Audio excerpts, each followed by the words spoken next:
Honorable Patrick Boamah joining us. Good evening to you, sir. Good evening. And we had to pull you out from Parliament, just doing a lot of engagements, but we're happy to have you in studio. Let's start off and clear this chapter so we can talk about some other issues. I wanted to start off with the directive coming through from the Speaker.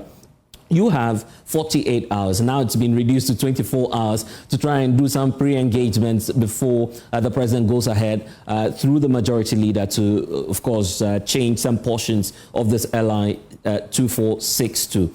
Let me first of all take your opinion on this. There are many who say that the minority is heckling the President in taking a step that will protect our environment. What's your own take on this, LI? Thank you very much. Good evening to your viewers and the cherished people of Okankwe Central. Let me put on record that the minority is not opposed or heckling the President's quest to bring to fruition this LI.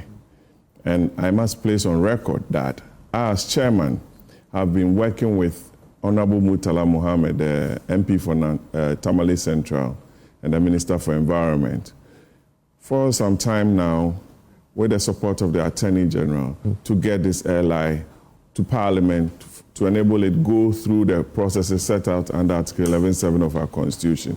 So it's never the case that the minority has been stampeding or heckling the President's quest to get this sub-regulation 3.2 of LI 2462 revoked. It's not the case. Your side of the House, and of course we heard from a number of them, the Minority Leader himself has spoken on this matter. The former Minister responsible for lands and natural resources has also spoken. They seem to make this process lose its relevance, isn't it, in terms of the arguments being advanced. They say that, well, it's not just enough for a President to revoke, the permits of mining in forest reserves. I'll give you my personal opinion. Right. I'm very much in support of the LI, and I believe the minority side is very much in support of this. Why do I say so? The issue that arose on the floor yesterday was with regards to the procedure.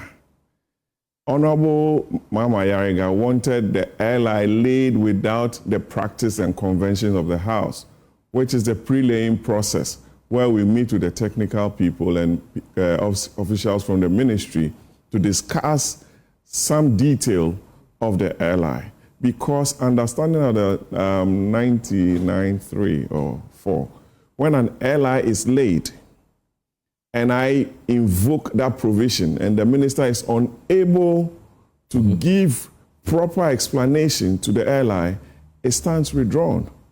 You understand? I'll read it. Yeah, but this is a national crisis, isn't it? You don't need, you see, quote and unquote, education again on where we find ourselves. We have litigants in this country. Right.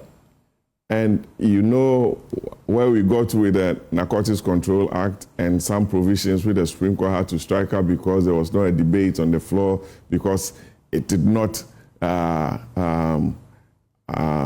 through the laid down processes for bill making as required by the Constitution. You understand? So you don't want a situation where you come and lay something and somebody will invoke the original jurisdiction of the court and all the work that you have done would have been in vain.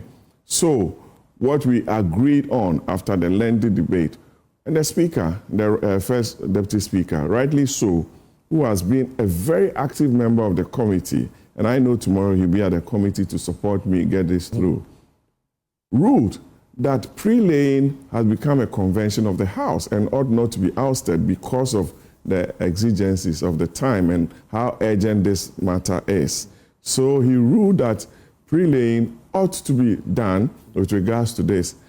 And I had originally scheduled this meeting for Friday, but because of the importance of this, I'm having a meeting tomorrow at 9 a.m., deal with it, get a report prepared, have it laid, then we can go through. So you meet the deadline? Oh, straight away.